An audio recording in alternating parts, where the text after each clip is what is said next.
Donc, cette première session, elle va démarrer de suite et elle porte, comme je l'ai indiqué, sur l'attractivité des métiers de l'accompagnement.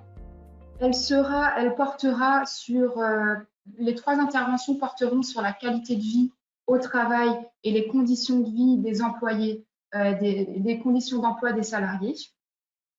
Et ces interventions seront réalisées par Monsieur Mathieu Sibé, maître de conférence en sciences de gestion à l'Institut de santé publique, d'épidémiologie et de développement, l'ISPED, de l'Université de Bordeaux. Ensuite, nous entendrons Madame Christelle Routeloup, enseignante-chercheuse à l'École des hautes études en santé publique, le HESP. Et enfin, nous entendrons dans cette session Monsieur François-Xavier Deveter et Madame Laura Nirello, respectivement professeure des universités à l'Université de Lille et enseignante-chercheuse à l'Université de Lille toujours. Enfin, en temps de discussion, nous aurons l'honneur d'avoir Monsieur Marcel Gégère, discutant, qui est professeur émérite à la chaire de travail social et d'intervention sociale du Conservatoire national des arts et métiers, le CNAM. Voilà, je propose de passer la parole directement à Monsieur Mathieu Sibé pour sa première intervention. Voilà, merci donc aux organisateurs de ce webinaire et donc à l'IRESP et en arrière-plan à la CNSA. Voilà, donc notre projet qui touche à sa fin, qui s'appelle le projet KENA, qualité de vie au travail des professionnels des EHPAD de la région Nouvelle-Aquitaine. Il s'agit d'un projet de construction et de validation d'un outil de mesure de la qualité de vie au travail, donc comme son nom l'indique. Je signale que c'est un projet collectif, c'est aujourd'hui moi qui présente en tant que responsable scientifique, mais évidemment j'ai mes 2 collègues qui sont aussi dans ce webinaire, Nora Arditi et Maëlys Abraham, qui ont conduit les opérations de ce projet et je les remercie aussi. Voilà, donc je dis que c'est un projet qui touche à sa fin. C'est un travail à peu près de 2 ans maintenant auprès des professionnels voilà, de l'accompagnement des personnes âgées et qui essaie de répondre à sa mesure par son prisme sur une mesure de la qualité de vie au travail. Il essaie de répondre peut-être à ce qu'a souligné Marianne Monchamp sur les enjeux humains, les enjeux de personnes, les enjeux de personnel, voilà, à l'endroit de nos politiques de l'autonomie et de l'action sociale. Alors, je vais vous présenter ce projet en 3 temps. Le premier temps concernera plutôt les contextes, les objectifs, l'équipe, la méthodologie du projet pour cadrer. Et puis, dans un deuxième temps, je vous présenterai les résultats. Alors évidemment, ça sera peut-être un peu frustrant parce que dans le temps qui nous est imparti, forcément on est synthétique, mais c'est bien aussi comme ça parce que ça permet aussi d'échanger dans le cadre de cette session avec les autres collègues qui eux aussi ont travaillé, mais peut-être avec d'autres outils, avec d'autres visions sur la question de la qualité de vie au travail. Donc voilà, donc je vous présenterai les résultats dans un deuxième temps avec quelques résultats saillants. Et puis, dans un troisième temps, je conclurai ou ouvrirai sur les perspectives que peut apporter ce style de projet de recherche à l'action publique pour peut-être un peu contribuer à l'éclairer. Alors, le contexte, nous sommes en 2019 hein, quand nous lançons ce projet. Il y a des enjeux politiques qui tourne autour évidemment de l'amélioration de la qualité des soins qui est inscrite dans la stratégie nationale de santé 2022, d'ailleurs qui montre bien l'intérêt pour la qualité de vie au travail de tous les professionnels en santé comme prérequis à l'amélioration de la qualité des soins et des accompagnements, insistant sur l'intérêt d'une symétrie des attentions à la fois entre les personnes accompagnées et puis les professionnels qui les accompagnent. Avec cette volonté également d'impulser une dynamique régionale aussi sur notre région, nous en Nouvelle-Aquitaine, par l'intermédiaire de l'Agence régionale de santé qui soutenait ce projet, également avec l'IRESP, pour améliorer la qualité de vie au travail dans le champ des établissements médico-sociaux Voilà. Et puis, des enjeux évidemment sociétaux, avec une actualité sociale assez brûlante du sujet, hein, des conditions de travail dans ces établissements, accrues au cours du projet sans doute, ou avec beaucoup plus d'acuité révélée par la crise du Covid.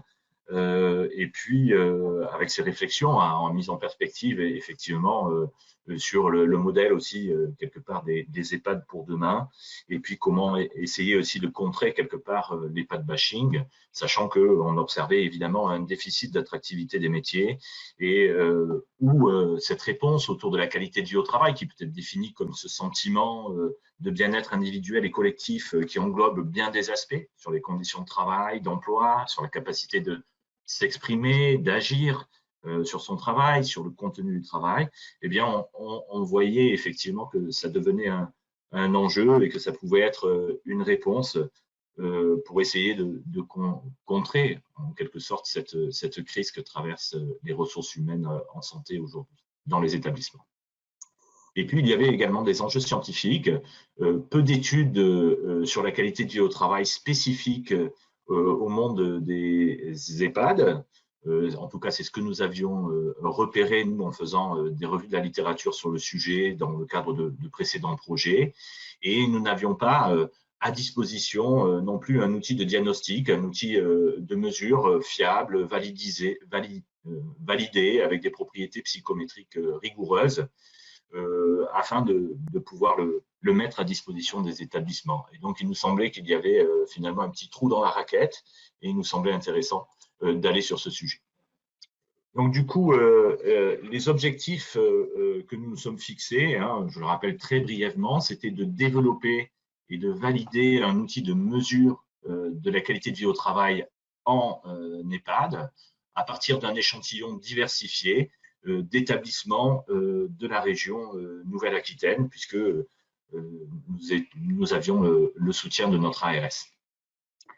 Les objectifs secondaires, évidemment, c'était d'identifier finalement le spectre des dimensions de la qualité de vie au travail, d'apprécier les spécificités de ce spectre dans les EHPAD, et de pouvoir identifier les sources de variation de cette qualité de vie au travail, et puis d'apprécier le lien que l'on peut faire entre qualité de vie au travail et indicateurs de performance de gestion des ressources humaines, ou indicateurs de qualité des soins et d'accompagnement, en gros mesurer l'impact, et puis essayer aussi d'analyser, de comprendre l'intérêt pour les acteurs, régulateurs compris, d'un outil de mesure de la qualité de vie au travail en EHPAD. Alors les deux derniers, là, le 3 et le 4, sont encore en cours d'achèvement, puisque nous devons faire au préalable un bilan de l'utilisation ou de l'appropriation de cet outil par les établissements, chose que nous ferons d'ici la fin du mois.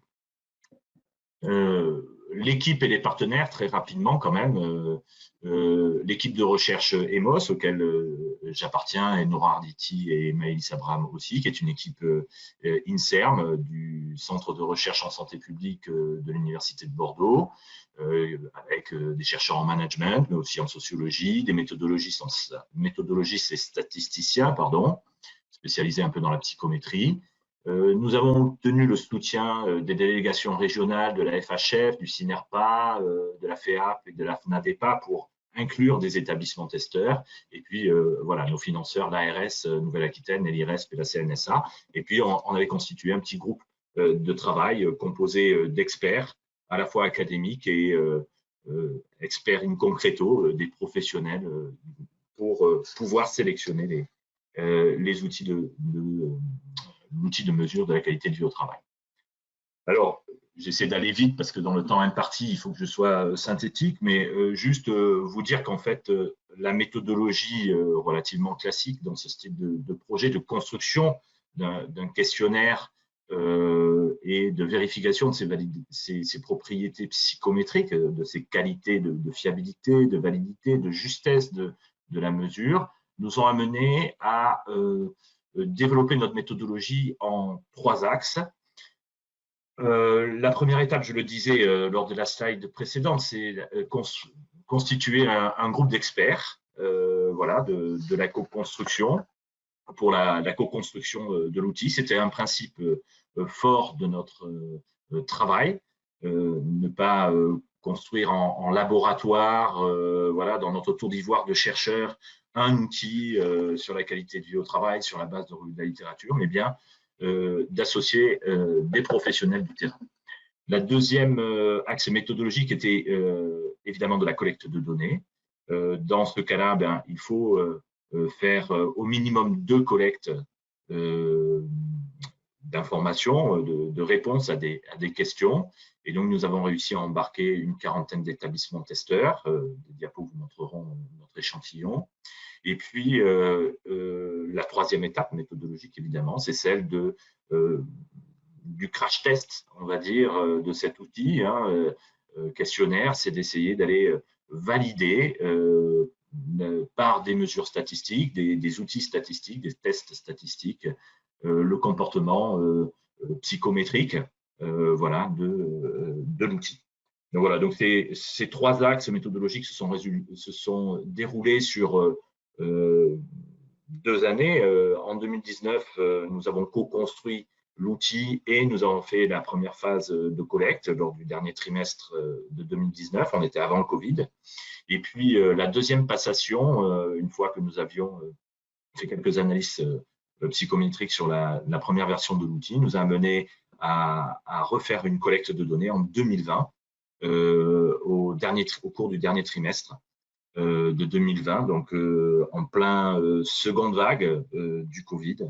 Et puis, nous aboutissons aujourd'hui, en 2021, à l'analyse et la restitution des résultats. Alors, sur la diapo suivante, je reprends un peu ces étapes méthodologiques ou ces axes méthodologiques pour vous donner quelques précisions. Le groupe d'experts, c'était 12 experts qui ont été mobilisés sur les 2 années. Et je profite pour les remercier de leur investissement et leur implication. Il s'agissait donc, comme je le disais, de professionnels de terrain qui sont venus pour leur implication dans des projets qualité de vie au travail et puis pour leur expertise du métier.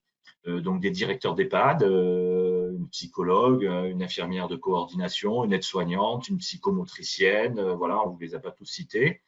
Et puis, une poignée aussi de chercheurs académiques engagés sur le champ de la qualité de vie au travail, dans le domaine du management, de la gestion et de la sociologie.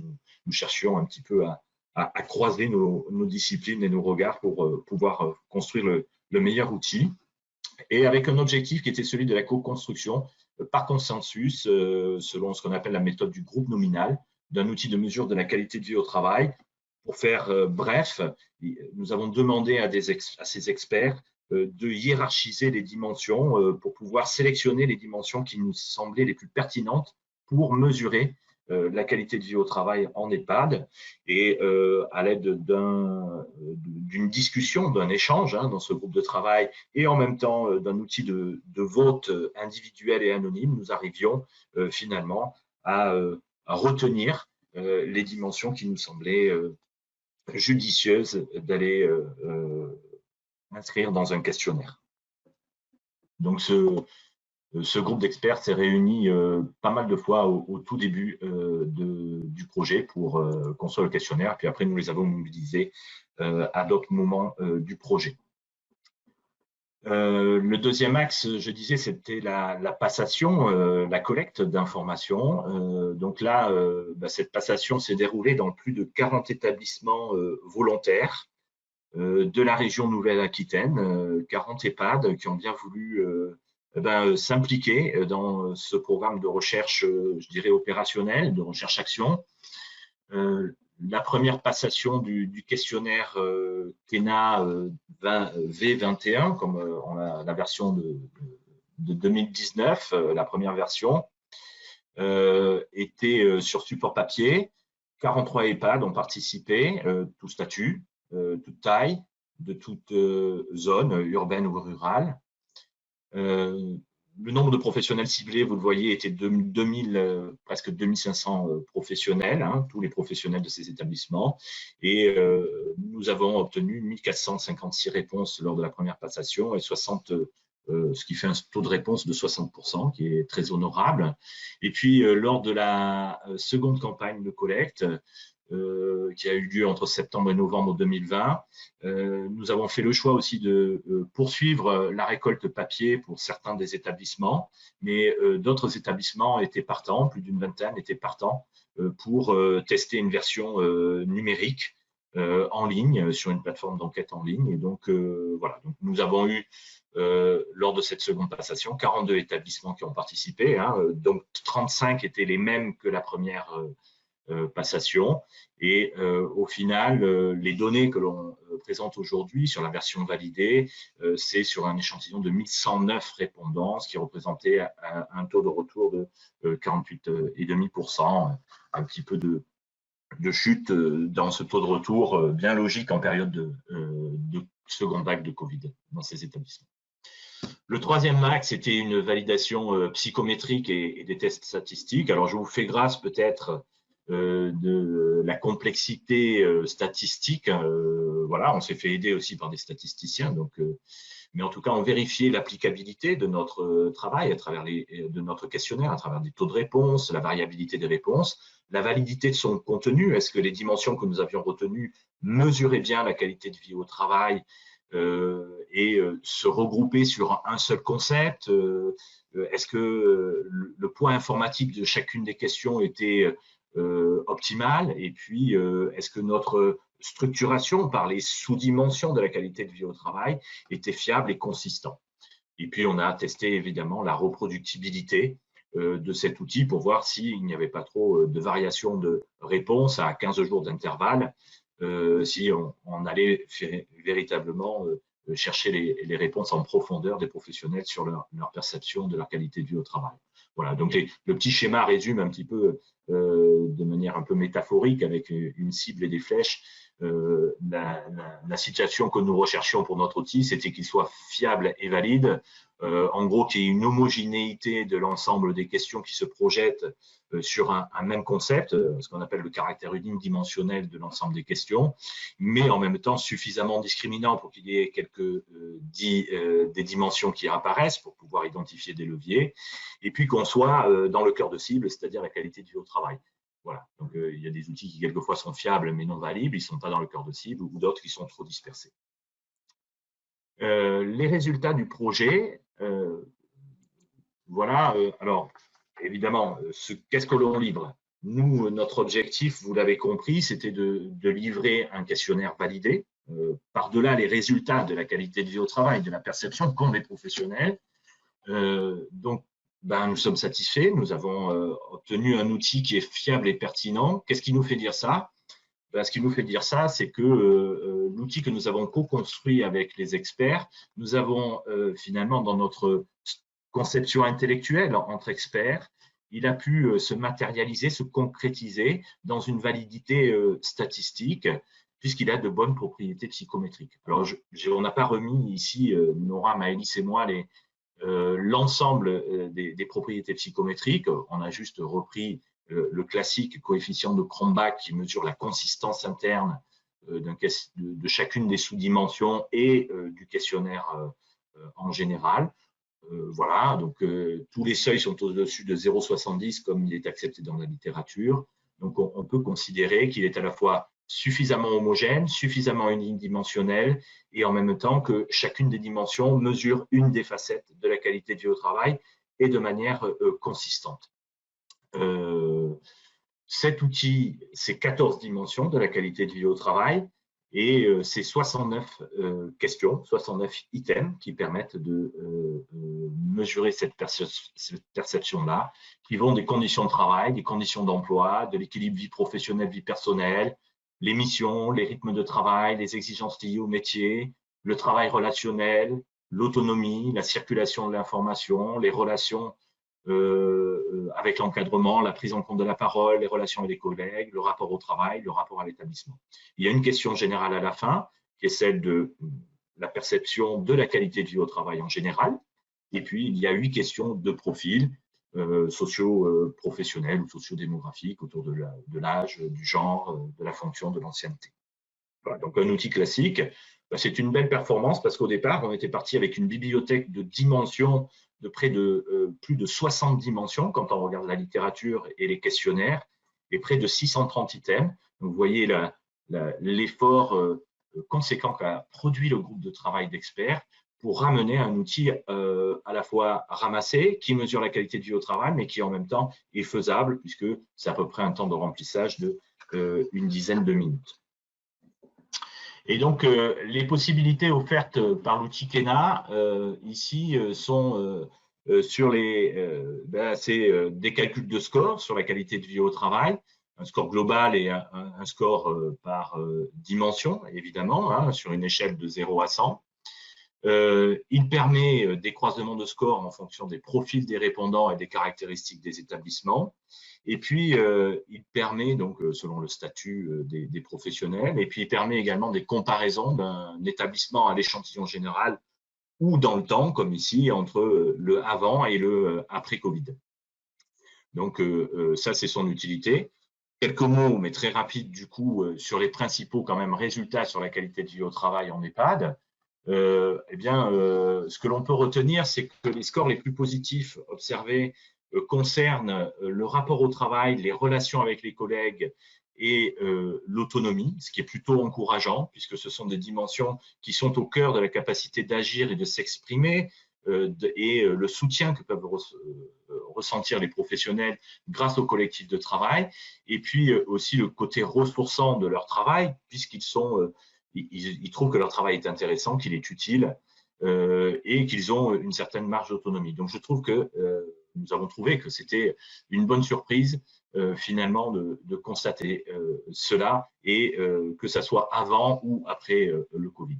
Les scores les plus négatifs qui attirent notre attention sont sur les variables du temps de travail et sur les rythmes de travail et les exigences finalement, la charge physique, mentale, émotionnelle de ce travail, et puis le degré de circulation de l'information dans l'établissement qui perturbe leur perception de la qualité de vie au travail. Nous avons également constaté des différences significatives entre les soignants et les administratifs et encadrants, près de 15 points de différence au détriment des soignants, hein, qui ont une perception de leur qualité de vie au travail beaucoup plus péjorée que les administratifs et les encadrants. Des différences significatives de la taille de l'établissement. Dans les établissements de petite taille, on a une meilleure perception de la qualité de vie au travail que les établissements de plus grande taille, hein, au-delà de 100 places. Et puis, sur les statuts d'établissement également, des différences significatives entre le public, où le score de qualité de vie au travail en moyenne est plus faible, et les établissements à but non lucratif, où on a observé sur notre échantillon que le score était plus élevé. Et enfin, il semblerait que la période Covid finalement montre qu'il n'y a pas eu de détérioration de la qualité de vie au travail. On aurait pu peut-être s'y attendre, mais en fait, du point de vue des conditions d'emploi, peut-être que le Ségur de la santé était passé par là en novembre 2020, mais où était dans les perspectives, mais surtout autour du travail relationnel avec les patients et les familles, avec les personnes accompagnées et avec les collègues. Eh bien, il y avait des différences significatives entre la phase 1 et la phase 2, finalement avec une augmentation quelque part de leur perception de la qualité de vie au travail, au moins sur ces dimensions significatives. Voilà. Donc, je vous laisse la parole. Je ne conclurai pas directement sur les perspectives pour l'action publique, mais du coup, on pourra, j'avais que quelques mots à dire, mais on pourra en discuter, je dirais, avec Marcel Geiger et puis avec les collègues lors de la phase de discussion sur ce que l'on pourrait faire de cet outil et quelles retombées qui en sont attendues. Merci aux organisatrices de cette journée pour nous permettre de présenter notre travail de recherche qui n'a démarré que l'année dernière. Nous sommes une équipe de chercheurs en sciences sociales, donc management, sciences de gestion, sociologie, et je représente notre équipe aujourd'hui. Notre recherche porte sur les pratiques de soutien à la santé au travail et à la qualité de vie au travail dans les EHPAD. Nous étions donc partis du constat que le secteur de l'aide à la personne, et en particulier les EHPAD, était le secteur d'activité en France, tout secteur d'activité confondu, le plus touché par les accidents du travail. Donc, nous souhaitions connaître les causes de cette situation et trouver les pistes avec les acteurs pour pouvoir y répondre. Donc, la littérature montre un faible niveau de professionnalisation sur la question de la prévention.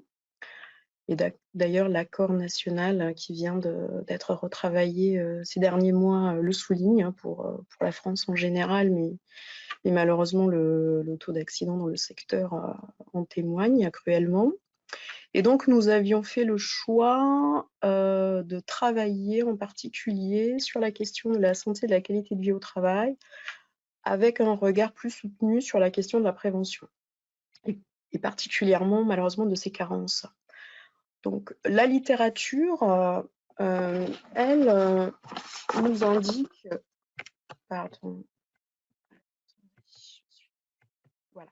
La littérature nous indique que ce sont surtout des actions en matière de prévention tertiaire qui existent, ce qui signifie donc que ce n'est pas vraiment de la prévention, mais plutôt la gestion des suites des accidents, les conséquences des maladies professionnelles, et qui donc conduisent à un abandon prématuré du métier par des professionnels de plus en plus jeunes, en particulier les soignants et les personnes en lien avec les services hôteliers. Donc, partant de ce constat, on a souhaité réaliser un état des lieux ciblé sur ces pratiques dans les structures, mettre à jour les stratégies d'innovation qui pouvaient exister dans les établissements, et développer encore davantage les connaissances et les ressources sur ces dispositifs en faveur de la santé et de la qualité de vie au travail, donc par le prisme de la prévention. Je vais passer rapidement sur la méthodologie, je pense que ce n'est pas ce qui vous intéresse le plus. Alors, en termes de résultats intermédiaires, malheureusement, on a confirmé un certain nombre d'éléments que l'on avait pu rencontrer dans la littérature. Donc, à partir de l'enquête employeur notamment, on constate d'abord que les risques, malgré le taux d'accident, restent invisibles aux yeux et des employeurs et aux yeux des salariés. De plus, en interne, la culture sur la question de la prévention est peu développée. Les professionnels ne sont pas formés donc, sur ces sujets, donc non seulement les salariés, mais aussi l'encadrement, notamment les coordinateurs de soins n'ont pas de corpus de formation sur ces sujets dans leur cursus.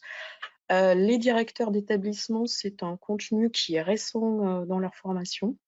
Nous nous en félicitons à l'EHESP de l'avoir introduit depuis quelques années, mais malheureusement, c'est quand même récent. Et donc finalement, on se rend compte que c'est un sujet qui est peu partagé entre les acteurs, puisqu'on n'a pas de tronc commun de compétences, et cela génère un autre effet vicieux sur ces questions-là, c'est qu'il n'y a pas de stratégie intégrée en matière de prévention des risques professionnels au travail. Par ailleurs, l'outil de contrôle de gestion sociale est peu opérationnel, donc on sait qu'ils sont déjà peu opérationnels en matière d'absentéisme, et donc là, on constate qu'il est également peu opérationnel en matière de prévention des risques, y compris sur les risques avérés, puisqu'il n'y a pas ou peu de suivi des situations à risque qui malheureusement aboutissent parfois à des situations d'inaptitude et donc d'abandon du métier.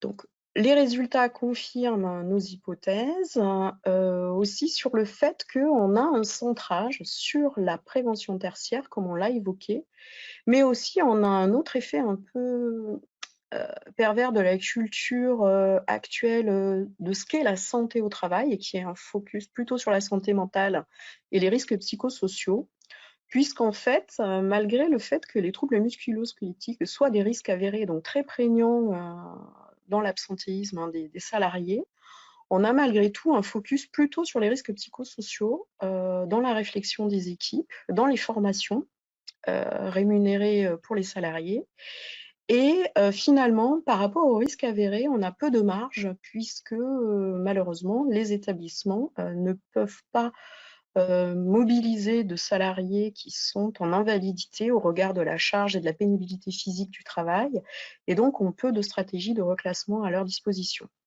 Donc on est un peu dans une impasse d'un point de vue de la gestion des ressources humaines sur ces questions-là. Et finalement, ça amène à un désintérêt un peu du sujet sur son aval, paradoxalement. Donc, pour autant, le poids du contexte local est quand même assez important. On se rend compte que dans un contexte de difficulté de recrutement, les établissements se saisissent davantage de cette question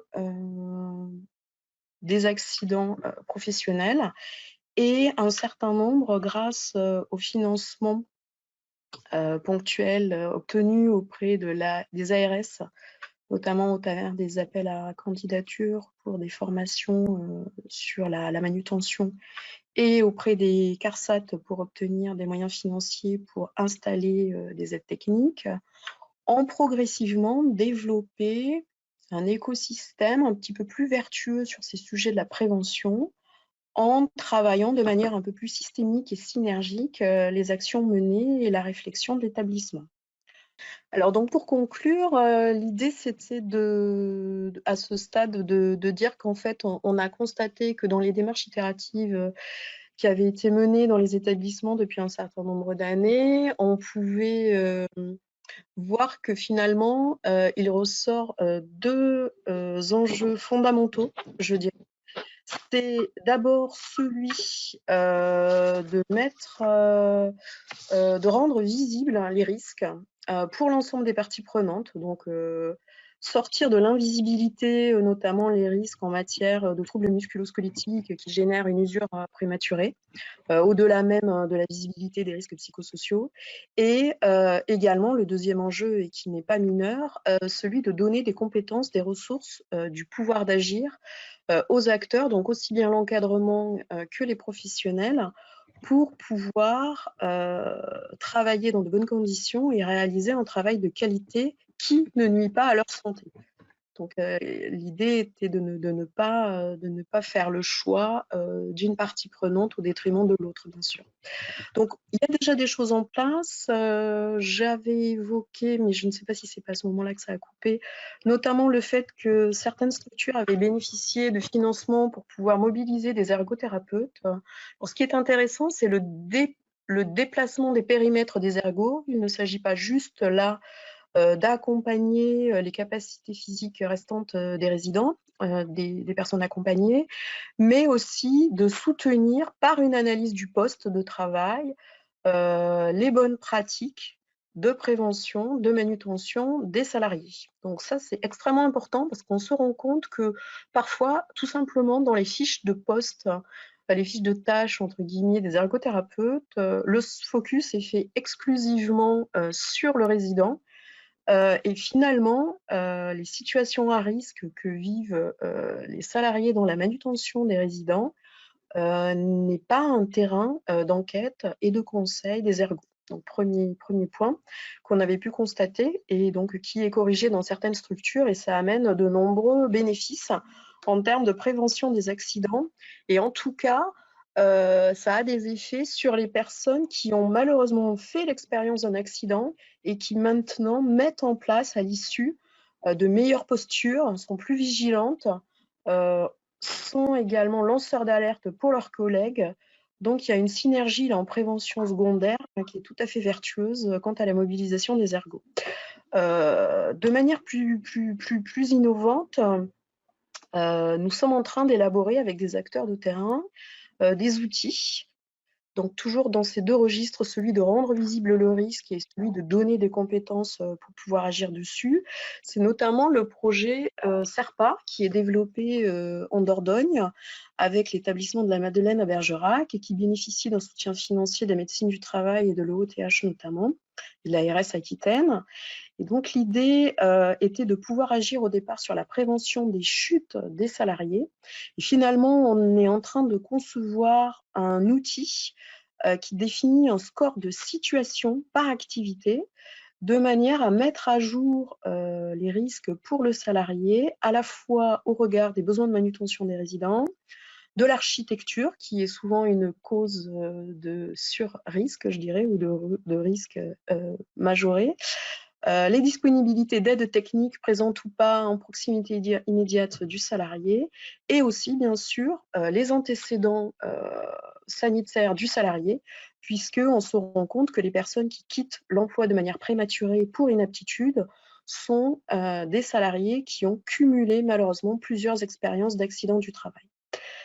Donc, ce score que l'on est en train d'essayer de rendre opérationnel et qui va être expérimenté courant de cette année, doit permettre à la fois de donner une alerte aux salariés sur la situation à risque qu'ils rencontrent et doit aussi permettre, bien sûr, de donner une alerte à l'encadrement intermédiaire et à la direction pour prendre des mesures correctives à palliatives sur ces situations à risque. Donc l'idée, c'est vraiment de générer un système d'alerte pour l'action. Et puis, on s'est rendu compte qu'en matière de prévention primaire, on avait peut-être aussi quelque chose à faire du fait de l'utilisation du système informatique qui nous semble pas optimal en l'état, puisqu'on a d'un côté des fiches d'événements indésirables quand elles sont renseignées, qui sont suivies par les services qualité, et d'autre côté, on a les systèmes de déclaration d'accident du travail, et il n'y a jamais de recoupement de ces deux types de données, alors qu'aujourd'hui, la plupart des outils informatiques dans les structures le permettent. Et donc, on est en train de travailler sur un autre établissement pour essayer de rendre ces deux types de logiciels, enfin de dispositifs informatiques interopérables, de manière à générer aussi un système d'alerte pour pouvoir mettre à jour des situations qui souvent restent invisibles aux yeux de l'encadrement et qui sont des situations à risque, et qui sont des situations qui pourraient être identifiées avant la réalisation du risque en intégrant les fiches d'événements indésirables dans la réflexion. Voilà. Donc déjà, on voulait évidemment vous remercier pour cette invitation aujourd'hui à ce séminaire. Donc avec François-Xavier, donc il n'y a pas que nous dans ce projet, mais on est tous les deux pour la présentation. On va vous parler de notre projet, donc le projet CIRCE, sur les stratégies innovantes sur la régulation du champ de la perte d'autonomie et les conditions d'emploi des professionnels. Alors par contre, excusez-moi, voilà, c'est bon, c'est mieux pour moi. Je ne voyais pas mon écran, c'est pas très pratique. Alors, nous, en fait, le projet a démarré en mai 2020, donc ça fait que1 an sur un projet de 3 ans. Donc, on va plutôt être sur les premières pistes de résultats plutôt que sur des résultats définitifs. Mais c'est vrai qu'on avait envie d'avoir déjà un échange sur les premières choses qu'on a pu faire. Donc, notre projet, le point de départ, et c'est pour ça qu'on est dans cette session, j'imagine, c'est l'enjeu de l'attractivité. Donc, on est parti du rapport Libaud, mais c'est évidemment pas le seul rapport qui parle de cette question-là. Et nous, on a décidé de parler à la fois des EHPAD et du domicile, parce qu'on avait travaillé donc, dans notre équipe, certains avaient travaillé sur les EHPAD, d'autres sur le domicile. On est quand même sur un secteur qui compte plus d'1 million de salariés, donc il y a un enjeu évidemment pour les pouvoirs publics qui est très important. Et dans les travaux qu'on avait pu faire, on n'est pas les seuls à le dire évidemment, on a quand même un point de départ avec des conditions de travail et d'emploi qui sont de mauvaise qualité pour diverses raisons évidemment sur lesquelles on pourra échanger, mais ce n'est pas l'objet de ce projet. Et le point de départ, c'est un peu cet équilibre malheureusement entre une mauvaise qualité de l'emploi, des qualifications qui sont basses, une faible reconnaissance sociale. Et on a ce sentiment un peu que les emplois sont enfermés dans une trappe à précarité. Et donc nous, ce qu'on essaye de faire plutôt, c'est d'analyser les marges de manœuvre des structures pour réorganiser le travail dans cette peu de dynamique de professionnalisation, sachant qu'il nous semble important quand même de préciser que nous, dans ce projet, l'objectif, c'est d'étudier les expériences innovantes, mais on voit bien que dans ces expériences innovantes, il y a quand même toujours cette idée de trouver des marges de manœuvre dans un contexte où le financement public est quand même très limité. Donc, c'est pas l'objet de ce projet, mais je pense que c'est quelque chose vraiment sur lequel il faut insister quand on parle d'attractivité des métiers dans ce secteur. Il y a quand même un gros lien avec le financement public. Et donc, voilà, ce qu'on a essayé de faire, c'est de voir dans ce contexte-là, qui est quand même très contraint, quelles sont les expériences qui ont un impact sur la qualité de l'emploi et essayer de les analyser pendant ces 3 ans de projet. Donc, on a identifié 4 axes de recherche qui, en fait, sont dans la définition du projet séparés, mais on voit très bien, en fait, qu'ils sont très liés.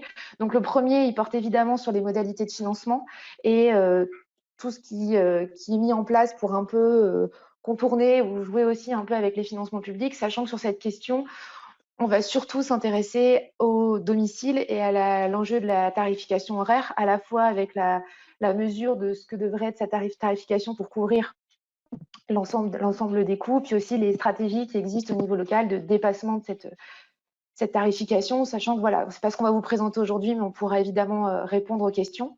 Notre deuxième axe, il concerne tout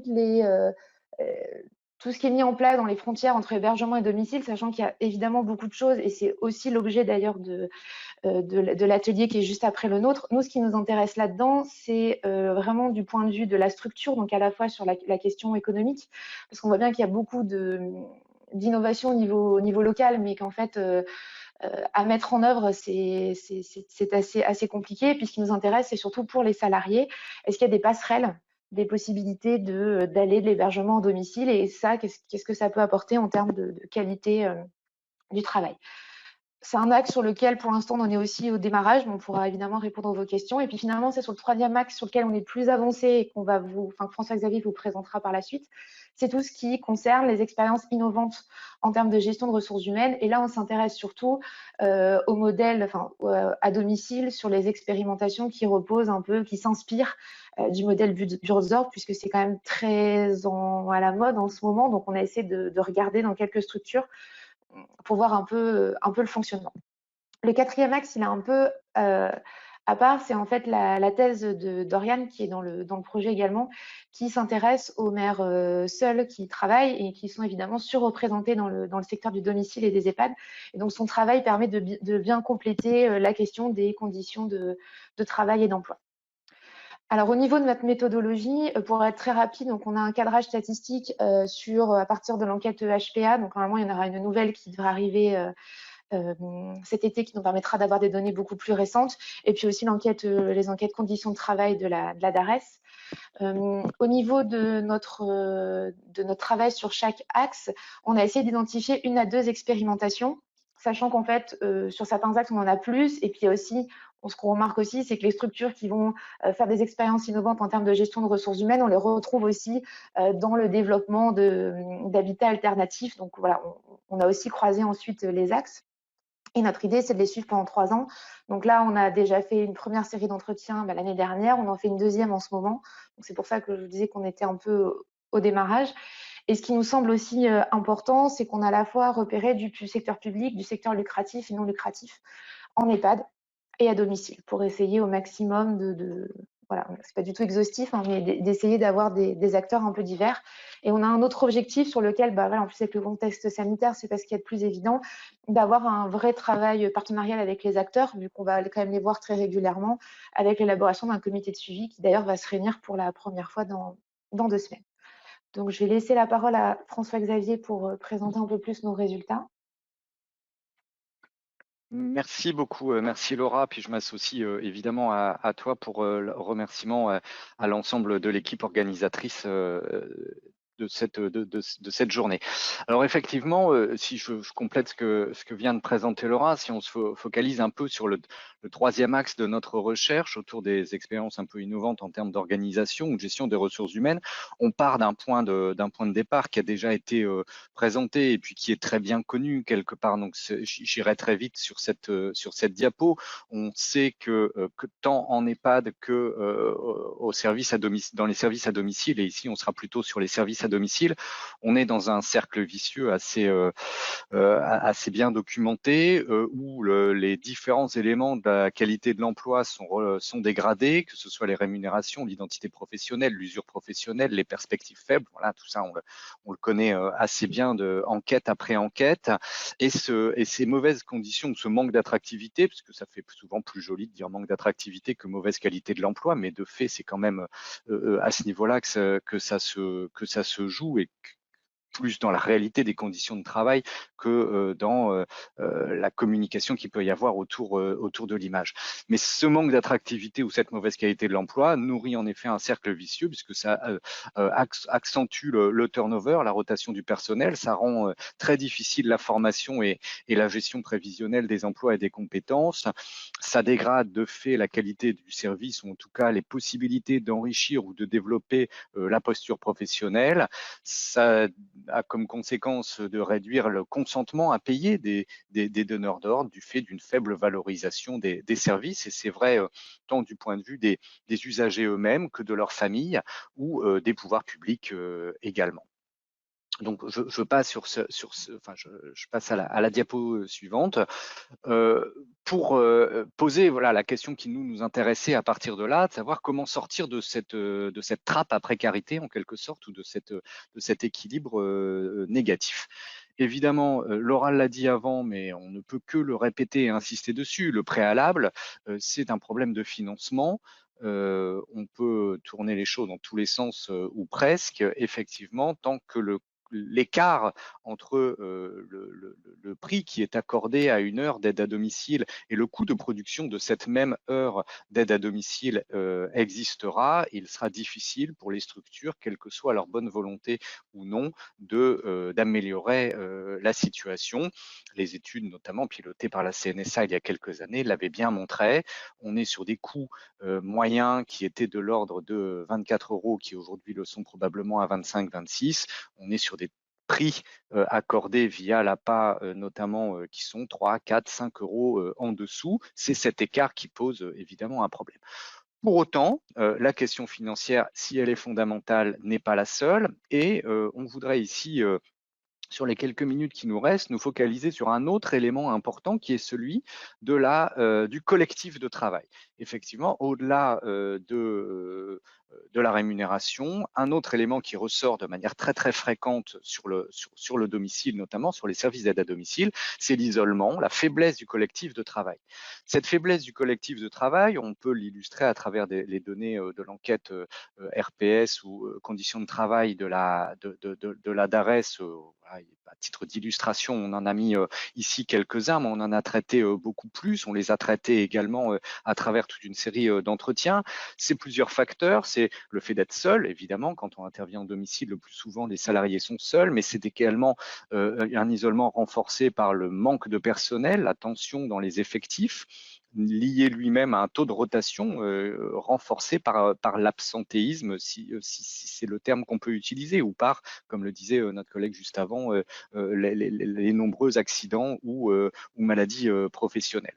Résultat, ces collectifs de travail sont souvent fragiles, en tension, alors même que, et on le voit de manière très très forte dans les entretiens que l'on a pu mener, ces collectifs sont fondamentaux pour le bien-être des salariés, c'est-à-dire pour tenir au travail, mais également pour les usagers, c'est-à-dire pour faire du bon travail. C'est-à-dire que le collectif, il est faible, voilà, on peut le documenter, mais il est essentiel et fondamental pour deux choses: tenir au travail pour les salariés eux-mêmes et faire du bon travail vis-à-vis des usagers, patients, bénéficiaires.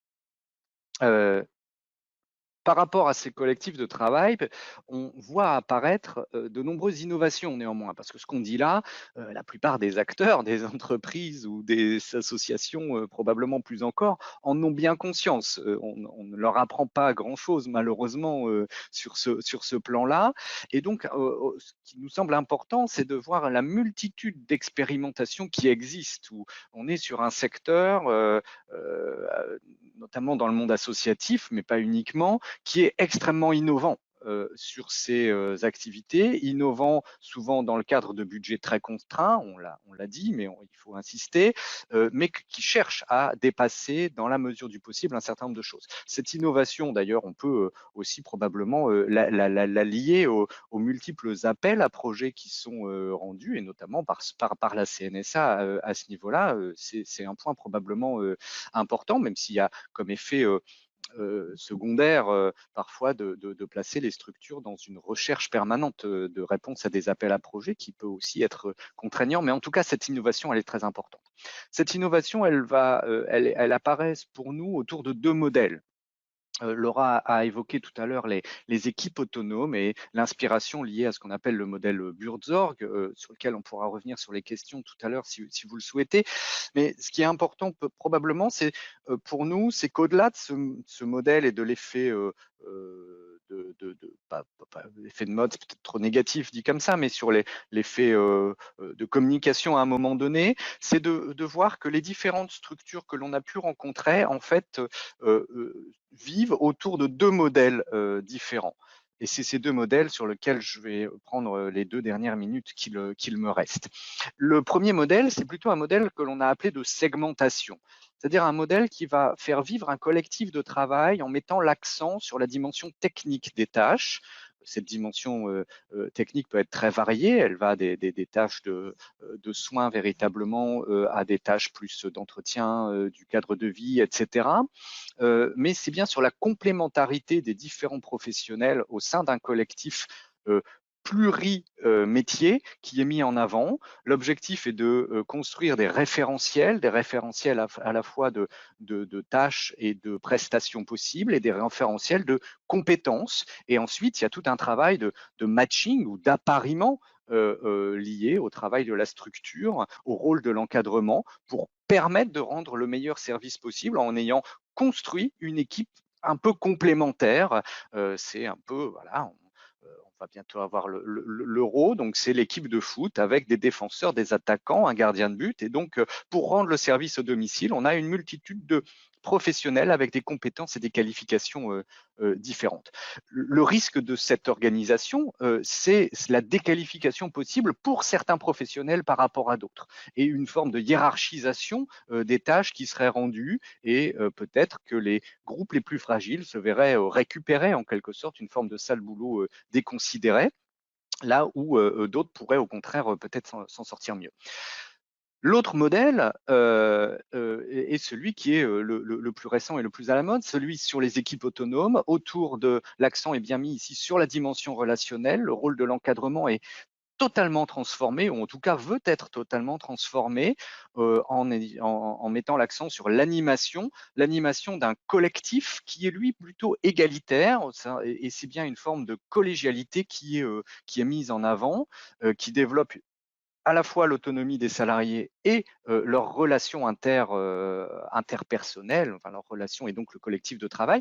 Le risque ici, il n'est pas négligeable non plus, c'est celui de la suppression ou de l'atténuation des fonctions support, la transformation d'un encadrement intermédiaire et surtout, du coup, le report de charge en quelque sorte de toute une série de fonctions ou de tâches sur les salariés qui ne sont pas par ailleurs totalement désœuvrés. Résultat, ces deux modèles sont intéressants, modifient les relations de travail et peuvent amener à réduire les pénibilités et créer davantage de collectifs. Mais, et ce sera mon mot quasiment de la fin avant la toute dernière diapo, ces deux modèles, ce qui est vraiment important pour nous de montrer, c'est que dans un cas comme dans l'autre, ils nécessitent des ressources supplémentaires et des ressources conséquentes, des ressources matérielles, des ressources en termes de temps, et notamment de ce que dans le secteur on appelle souvent du temps non productif, évidemment à tort, des ressources aussi symboliques autour de la confiance que l'on doit accorder à des salariés à qui souvent en sont privés, et puis des ressources également en termes d'encadrement intermédiaire. On ne gère pas des salariés et leur contrat de travail, pour faire allusion à ce que nous disait Marianne Monchamp en introduction, sans qu'il y ait justement cet encadrement. Ce qui renvoie d'ailleurs au fait que toutes ces évolutions ne sont compatibles qu'avec des structures prestataires, évidemment, ça va de soi, et que ça nous rappelle à nouveau le côté un peu difficile, en tout cas, du maintien du système du particulier employeur. Un mot sur la dernière diapo, mais le temps est déjà dépassé. Des perspectives pour l'emploi public, pour l'action publique. On voit bien que notre projet en est qu'à un terme plutôt limité pour le moment, donc on n'ira pas très loin là-dessus. Ce que l'on peut quand même mettre en évidence, c'est l'ensemble des coûts cachés de ces différentes formes organisationnelles. Elles ne peuvent pas être faites à l'économie. Elles n'ont pas comme objectif de réduire le coût de production. Elles ont comme objectif d'améliorer les conditions de travail et la qualité du service. Ces expérimentations doivent être suivies sur le temps long, et on espère pouvoir faire apparaître des bonnes pratiques. Et ces bonnes pratiques, on espère surtout les discuter autour d'un réseau, en tout cas de la réelle participation des acteurs, et que cette cette dimension collaborative, participative puisse être renforcée et nourrir justement les conseils à l'action publique par la suite. Un grand merci et toutes mes excuses. On a, je pense, dépassé de 2 minutes pratiquement. Je propose de passer directement à la discussion et j'invite donc Monsieur Gégère, Marcel à venir nous rejoindre. Nous allumerons les caméras de l'ensemble des intervenants pour cette discussion. Oui, bonjour. Bon, le temps est compté. J'ai 10 minutes en principe. Je vais essayer même de faire moins pour évoquer des points, non pas en rebond par rapport aux interventions qui étaient très denses et très intéressantes, mais surtout pour évoquer les pistes que cela peut suggérer. Alors, je vais les lister assez rapidement. D'abord, il y a une première question qui concerne ce qui a été évoqué à propos du problème de l'attractivité. On pourrait le traduire comme l'indication d'une baisse de la durée de vie professionnelle, d'une évaporation active, tout phénomène que l'on voit d'ailleurs dans beaucoup de secteurs de l'aide à autrui. Mais ce qui me frappe également, c'est que cela concerne aussi les difficultés de recrutement en amont. Et c'est là une des préoccupations que l'on doit avoir, parce que ça pose aussi le problème du renouvellement, du rajeunissement, de la raréfaction des professionnels alors que les besoins augmentent. Et il a été évoqué le rapport Libault. On sait que le problème concerne à la fois les établissements et le domicile. Et d'emblée, donc, ça pose la question aussi des représentations qui sont associées à l'aide aux personnes en difficulté et au passage, d'ailleurs, les représentations associées au sigle EHPAD, sur lequel je ne reviens pas, mais qui concernent donc à la fois des problèmes d'organisation, des questions d'outils d'analyse, des problèmes de financement, de rapport au collectif de travail, mais cette thématique, elle doit être aussi située, je crois, par rapport à des évolutions sociétales importantes. C'est mon deuxième point. J'avais évoqué la question des représentations. Il y a la question, finalement, d'un changement assez radical dans le rapport que l'on a dans ces métiers. Je dirais qu'il y a un postulat dans l'intitulé de cette table ronde. On pourrait imaginer que ces métiers ont été attractifs dans le passé. Il y a cette idée que finalement, on a une espèce de recul, de recul du don de soi, du recul du sens qui a été donné dans le passé, dans le rapport à une transcendance. Bref, ce qui me semble ressortir également de ça, c'est une forme de banalisation des métiers de l'aide à autrui et qui va de pair avec le processus même de professionnalisation. Et du coup, on peut s'interroger sur les changements sociétaux. Je dirais 3 points très rapidement. Un qui a déjà été évoqué dans le passé, ce qu'on appelle le care déficit, est lié aux évolutions de la famille. Par exemple, ce qui me frappe dans les échanges qu'on vient d'avoir, c'est que la question du genre n'a pas été abordée, mais il faut aussi intégrer ça par rapport à la fois aux évolutions de la famille, à la féminisation de ces métiers, par exemple, aux contraintes que les métiers entraînent par rapport à l'emploi de son temps personnel, à la mobilisation des femmes qui doivent trouver un emploi en plus de leur travail familial et éducatif. L'autre point, ça a été évoqué sous la forme des difficultés dans le travail collectif. Alors oui, effectivement, il y a une réflexion à développer par rapport à ce que déjà Robert Castel appelait l'individualisme positif et l'individualisme négatif, ou en tout cas, ce qui est sûr, c'est qu'il y a une demande très forte de reconnaissance de soi, mais en même temps des phénomènes de repli sur des préoccupations personnelles qui peuvent expliquer également une moins forte attractivité de ces métiers. Et puis il y a un point, alors peut-être que je vais vous choquer, mais je pense qu'il y a quelque chose de l'ordre d'une réticence à s'exposer et qui concerne le rapport aux personnes elles-mêmes. J'ai été frappé par deux travaux qui concernent la difficulté pour un certain nombre de personnes de travailler avec la peur de comportements pathologiques, la peur des personnes dont on s'occupe, et parfois, alors il y a tout un pan qu'on appelle la sociologie du dégoût. Je pense aux travaux de Claire Marga sur la phénoménologie du dégoût, de Dominique Mémy avec le livre qu'elle a dirigé sur le social à l'épreuve du dégoût. Bref, il y a aussi dans la question de l'attractivité, pas uniquement des problèmes d'organisation, mais il y a un problème d'adhésion, d'impulsion, d'attachement, donc des problématiques qui sont sur un registre plus psychologique. Je termine en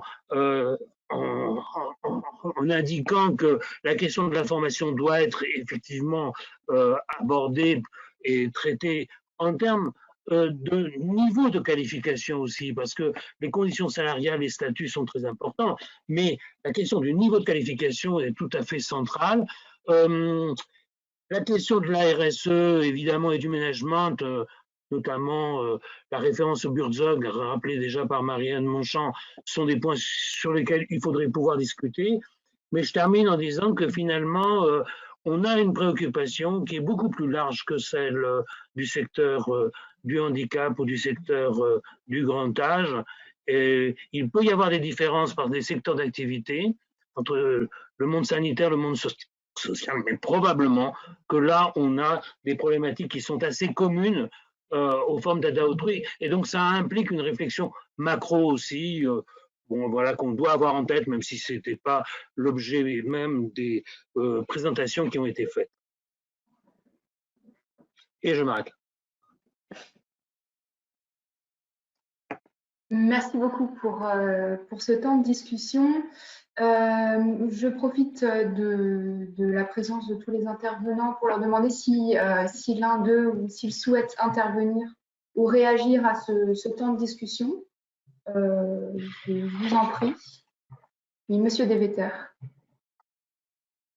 Oui, un mot, merci beaucoup pour ces éléments. Je trouve que c'est très juste. Et juste réagir sur un point, puisqu'en plus, je pense que vous nous y invitiez en disant que c'était ou non provocateur, à savoir la question du dégoût, qui, je pense, effectivement, est une question qui est très, très juste, qui nous renvoie à tout ce qui est organisation du sale boulot, délégation du sale boulot, etc. On n'a pas le temps d'aller très, très loin sur cette question, évidemment, mais juste donner un élément qui, moi, me semble important, c'est que c'est un élément déterminant de l'attractivité ou non de ces métiers, et qu'effectivement, notamment dans les métiers du grand âge, la question du vieillissement et autres, sera probablement moins attractif, notamment pour les populations arrivant en début de carrière ou en juste post-études, que par exemple les métiers de la petite enfance. Ça, c'est une certitude. Et dans le même temps, insister sur le fait que cette question du dégoût, du rapport au sale ou du rapport au vieillissement ou à toutes ces questions-là est lui-même construit à la fois dans des outillages collectifs et professionnels et de formation. Et sans aller plus loin, si on regarde les formations qui attirent ou pas, il est clair que les formations pour le DEAES, par exemple, pour le domicile, n'attirent pas. Il est clair que par contre la PACES, la formation médicale, explose et ne sait plus comment donner de la tête face à des effectifs qui sont extrêmement nombreux. Et pourtant, les fonctions médicales, alors c'est sûr qu'être médecin, c'est beaucoup mieux payé qu'être aide à domicile ou auxiliaire de vie, mais c'est aussi traiter de choses qui peuvent être dégoûtantes, mettre les mains dans la chirurgie, etc., y compris les formations d'infirmières explosent aussi, les formations d'aide-soignante, c'est plus compliqué, mais là aussi, on voit bien que c'est plus le rapport matériel qui va et l'équipement des salariés qui leur permettront de faire face ou non à ces situations-là que le rapport direct aux soins ou aux personnes qui est en jeu. Ou en tout cas, c'est bien l'articulation entre les deux qu'il faut penser. Mais voilà, je trouve que votre réflexion était très, très juste là-dessus. Et si on avait le temps, on irait plus loin. Monsieur Sibé, je vous en prie.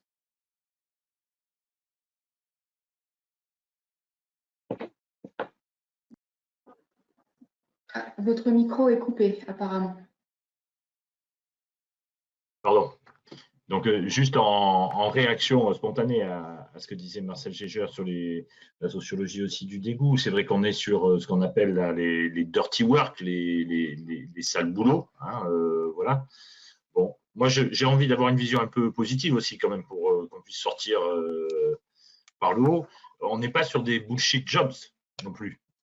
C'est-à-dire qu'on n'est pas sur ces métiers d'emploi à la noix, je veux dire, sans apport et utilité sociétale. Et je trouve, nous, on a été un peu rassurés de voir que les professionnels qu'on a interrogés vraiment exprimaient que leur travail était riche, apprenant, utile, qu'il avait du sens. Alors certes, c'est peut-être une déclaration de perception, peut-être un biais de désirabilité sociale, je ne sais pas, mais en tout cas, je trouve que c'est sur ces arguments qu'il faut insister. Et l'autre chose qui est, c'est sûr, entre le domicile et l'EHPAD, et ça peut être, je pense, intéressant à l'équipe de Lille qui travaille, je crois, sur les deux registres, le domicile et l'EHPAD, mais c'est vrai que cette notion de l'isolement ou du travail collectif et du coup de mettre en place une stratégie de préservation du collectif me semble aussi assez importante. Et en EHPAD, en tout cas là aussi, nos résultats ont montré que finalement les relations avec les collègues n'étaient pas si dégradées que ça, et au contraire, c'était vraiment des ressources principales. Voilà. Et troisième point, oui, il faut distinguer attractivité des métiers et attractivité organisationnelle. Mais l'une ne va pas, je pense que l'une n'ira pas sans l'autre. Et que si on prend soin déjà de ceux qui sont dans ces établissements est déjà une stratégie pour redorer de manière externe la réputation du métier.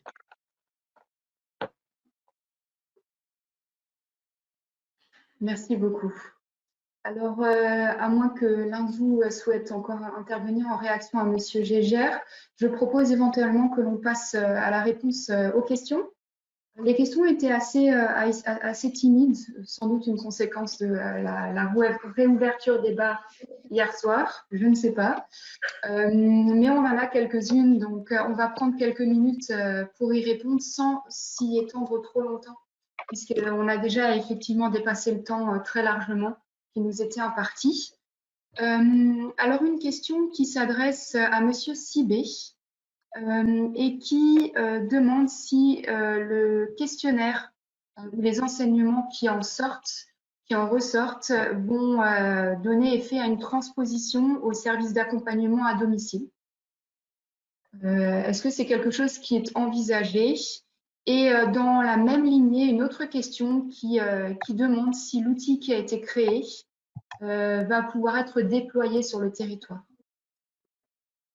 Alors, c'était le point de conclusion que j'avais sur les retombées attendues. Pour l'instant, nous n'avons pas en perspective un KENA domicile, de moins d'une validation KENA domicile. Sans doute, il y a quelques spécificités peut-être. Malgré tout, notre outil a été construit au moins pour les professionnels de ces métiers qui exercent en établissement à domicile. Mais pour l'instant, on n'a pas testé l'outil dans le secteur de l'aide à domicile, pour être très clair. Il faudrait le faire. Et sa généralisation n'est pas dans ou l'extension au territoire n'est pour l'instant pas dans nos mains. Nous avons des discussions. Nous allons d'abord faire une restitution à tous nos établissements. Ils ont eu leurs résultats par écrit, mais là, on leur fait mardi une restitution orale. Et en présence de la DGCS et de la mission Lafourcade, et donc de Michel Lafourcade. Donc, du coup, forcément, que ce soit notre ARS ou au niveau national, on a engagé des discussions sur la mise à disposition de l'outil et sous quelle forme. Mais sachant que quand on fait une enquête QVT, ce n'est pas produire un taux d'absentéisme ou un taux de turnover. Donc, ça veut dire qu'il faut mettre en place une campagne d'enquête, il faut être motivé, des référents, communiquer, voilà, pour que ça puisse être utile pour les établissements. Donc, il y a bien d'autres. Voilà. En tout cas, ça pourrait être un outil, effectivement, utile pour compléter les tableaux de bord de la NAP qui sont très performance RH, mais pas trop ressenti du vécu positif des professionnels. Donc, oui, on souhaiterait, mais on verra bien. Merci beaucoup pour ce retour. Nous avons une autre question également qui s'adresse ici à Monsieur Deveter et Madame Nirello. qui pointe la question des coûts cachés que vous évoquez dans les différents modèles et qui demande si vous avez envisagé une possibilité ou des éléments, une manière de les calculer. C'est effectivement une question d'actualité également quand on pense voilà, à l'accompagnement à domicile et aux coûts qui sont engendrés par les modalités d'accompagnement à domicile et celles en établissement. Donc voilà, une question assez intéressante. Merci. Laura, tu compléteras si tu souhaites. Oui, effectivement, c'est une grosse partie du travail, mais qui est plutôt du travail encore à faire, même s'il est en partie commencé. Comme l'avait dit Laura, dans notre projet, il y a une articulation entre la question du coût, la question des frontières professionnelles et la question de l'organisation. Et ces trois-là, on a un peu découpé, évidemment, dans le temps imparti, mais c'est ces trois éléments qui doivent être liés et rester reliés. Donc oui, la question du coût organisationnel, du coût de coordination, de ce que ça a comme impact sur le travail relationnel avec les bénéficiaires, mais aussi entre professionnels, etc. C'est un de nos objectifs est de réussir à le mesurer. Alors, il y a deux façons possibles de le faire et qu'on essaie l'une et l'autre de mener. La première, c'est de partir sur des cas concrets et de voir dans les structures qui mettent en œuvre ces nouvelles formes organisationnelles, quel est l'impact sur le coût. Et puis, il y a une autre méthode qui est à la fois plus simple, peut-être plus globalisante, qui est de partir de coûts théoriques. C'est-à-dire que de construire le coût de ce qu'est une heure d'aide à domicile à partir d'hypothèses posées un peu sous l'angle de quel est le niveau, je prends un exemple parmi d'autres, mais quel est le niveau de qualification que devrait avoir une aide à domicile pour rendre telle ou telle tâche. Et si on choisit tel ou tel niveau de qualification, alors ça implique tel et tel niveau de salaire que l'on peut récupérer avec des grandes enquêtes emploi par exemple des ADS ou tout autre. Il y a toute une série de décompositions comme ça de ce qui peut constituer le coût que l'on peut mesurer en essayant de rester sur la cohérence des choix. Si je veux qu'une aide à domicile ait 2 mois de mise de formation pour son adaptation au poste, alors ça a une répercussion immédiate sur le coût, et si oui, de combien. Et donc, il y a toute une série de paramètres qui peuvent être construits de cet ordre. On n'en est qu'au début. Le problème, c'est que pour l'instant, si on les suit, ça fait un peu exploser les compteurs sans être complètement non plus irrationnel, mais ce ne sera pas des bonnes nouvelles pour les financeurs quand on sera au bout du processus, malheureusement. Merci beaucoup pour cette réponse. Donc, pour répartir les questions, malheureusement, je ne pourrai pas les évoquer toutes. Je vais en choisir une qui a été adressée à Madame Routlou et qui demande s'il est possible d'avoir plus d'éléments d'information par rapport à cet outil que vous évoquiez qui permet de mesurer les situations de risque rencontrées par les employés, sur son format et sur la manière dont vous le concevez. Alors, c'est un dispositif qui est en cours d'élaboration et d'expérimentation à l'EHPAD de la Madeleine à Bergerac. Donc, c'est un dispositif qui bénéficie donc d'une démarche de construction collaborative avec un certain nombre de spécialistes. Donc, on a évoqué le OTH, la médecine du travail. Et c'est aussi un travail qui est coproduit par les équipes même de professionnels de l'établissement de la Madeleine. L'idée est de pouvoir le mettre à l'expérimentation cet été, pouvoir le retravailler et pouvoir objectiver le dispositif sur plusieurs mois afin ensuite de voir quels résultats cela a permis en termes d'objectivation des risques et de voir si les stratégies qui sont mises en œuvre derrière par les professionnels et par la structure permettent de faire baisser la réalisation des risques et donc ensuite de bien évidemment permettre l'essaimage au niveau national. Oui, c'est l'idée, oui. Mais il est encore en cours de construction puisque c'est un dispositif qui date de quelques mois. Mais nous avons une participation active de l'EOTH afin d'investiguer justement cette partie de handicap acquis au travail, la médecine du travail et également les professionnels qui sont les mieux à même de pouvoir dire dans quelle situation très concrète ils sont amenés à avoir des pratiques qui sont à risque, tout en sanctuarisant la qualité d'accompagnement des résidents. La difficulté est là, c'est de pouvoir sanctuariser une aide des résidents, en particulier sur les questions de manutention, qui sont fondamentales dans le maintien de l'autonomie et dans le maintien de la dignité des personnes, tout en assurant quand même la protection des personnels soignants qui, statistiquement, pâtissent fortement de la progression du niveau de dépendance dans les structures ces dernières années. Voilà. Et nous tiendrons au courant, bien évidemment, des pouvoirs publics, des avancées de l'outil, bien évidemment. Merci beaucoup pour vos différentes réponses et également pour vos interventions et vos présentations de travaux qui, on le voit très bien dans vos présentations, sont d'intérêt majeur actuellement pour la recherche, mais également pour les acteurs qui définissent l'action publique. Et on le voit encore plus avec la manière dont vous créez également des outils qui vont pouvoir venir servir cette action publique et la transformer. Je vous propose dès à présent de clore ici cette session en vous remerciant à nouveau pour vos interventions